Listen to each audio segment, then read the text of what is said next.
छत्रपति संभाजी राज पर किया उस बयान पर विवाद। जितेंद्र आवाड की कार पर हमला। राष्ट्रवादी शरद चंद्र पवार समूह के नेता जितेंद्र आवाड पर उनकी कार पर कुछ कार्यकर्ताओं ने उस समय हमला किया जब वे थाने की ओर जा रहे थे। ये छत्रपति संभाजी राजे की स्वराज्य संस्था के कार्यकर्ता बताए जा रहे हैं। आवाड ने बयान दिया था कि संभाजी राज को अब छत्रपति कहलाने का अधिकार नहीं है। इसके चलते स्वराज्य संगठन की ओर से जितेंद्र आवाड को धमकी दी गई थी। उसके बाद आज ये हमला हुआ। जितेंद्र आवाड ने कल मुंबई में एक संवाददाता सम्मेलन किया। इस सम्मेलन के बाद आवाड थाने स्थित अपने आवास के लिए रवाना हो गए। उस वक्त यह हमला किया गया जब आवाड की कार रास्ते में ट्रैफिक जाम में फंसी हुई थी। इस हमले के बाद जितेंद्र आवाड की कार तेज गति से आगे बढ़ गई की जिम्मेदारी स्वराज्य संगठन ने ली है। संभाजी राजे को लेकर जितेंद्र आवाड ने बयान दिया, अगर तुम आदमी होते तो भागते नहीं। महाराष्ट्र को पता चल गया है कि तुम भगौड़े हो। दिलचस्प बात यह है कि पुलिस की गाड़ी जितेंद्र आवाड की कार के पीछे थी। तभी ये कार्यकर्ता पड़ोस से आ रही गाड़ी से उतरे और हाथ में बांस लेकर आवाड की कार पर हमला कर दिया। उस समय कार्यकर्ताओं ने छत्रपति शिवाजी महाराज की जय कहकर नारे लगाए। जितेंद्र आवाड ने विशालगढ़ में संभाजी राजे के विरोध प्रदर्शन पर असहमति जताई थी। क्या कहा जितेंद्र आवाड ने? संभाजी राज को खुद को छत्रपति कहना बंद कर देना चाहिए। संभाजी राजे शाहू महाराज की वंश परंपरा का खून लेकर आगे चल रही थी। हमें यह जांचने की जरूरत है कि उनके खून में क्या था और संभाजी राज के खून में क्या था। जो व्यक्ति शाहू महाराज के परिवार का उत्तराधिकारी है वह ऐसा बयान देता है जिससे दंगा हो सकता है, वह शाहू महाराज का उत्तराधिकारी नहीं हो सकता। प्रदेश में कानून का सवाल, इस्तीफा दे देना चाहिए। कांग्रेस हमला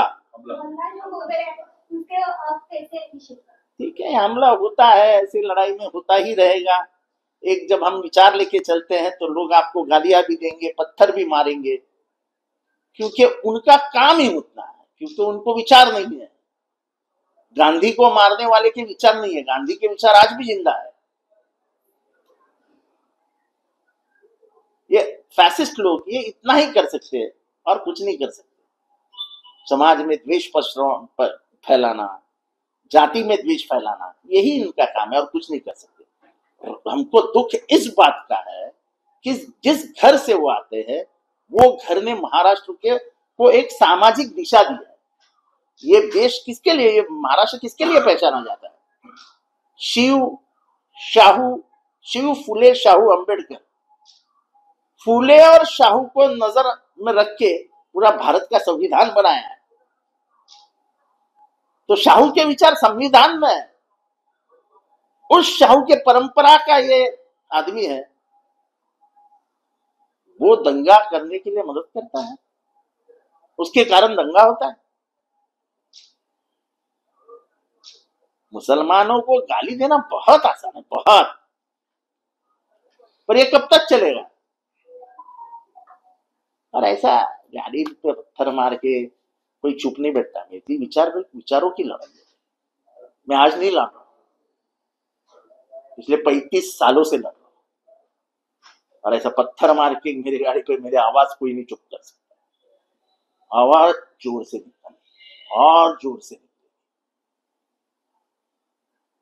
अगर तुम मर्द है ना तो तेरे ऊपर आरोप है, जाके अरेस्ट होना कि मैंने किया है। सर, आप तकरार करने वाले हो? मुझे कोई तकरार नहीं करना है, ना मुझे तकरार करना है, ना किसी के बारे में मेरी तकरार है। सर, इस चीज की आप कंप्लेंट कर रहे हैं कि आपका हमला हो सकता है, आपने कहा भी था। ठीक है, मैंने कहीं नहीं कहा था कि मेरे ऊपर हमला हो सकता है। आक्रोश की राजनीति शुरू हुई, आपने कहा था। क्रोध की राजनीति तो शुरू ही है। वेंजेंस वेंडेटा की राजनीति शुरू है, उसमें क्या है? देखो, हम जब एक बात पेश करते हैं जो हमारे दिल से निकलती है, उसका क्या होगा, उसके बाद में क्या होगा, ये नहीं सोचते। मौत बोल के नहीं आती है कि आज तू मरने वाला है 3:30 बजे, ये बोल के नहीं आती है, जो होना होगा।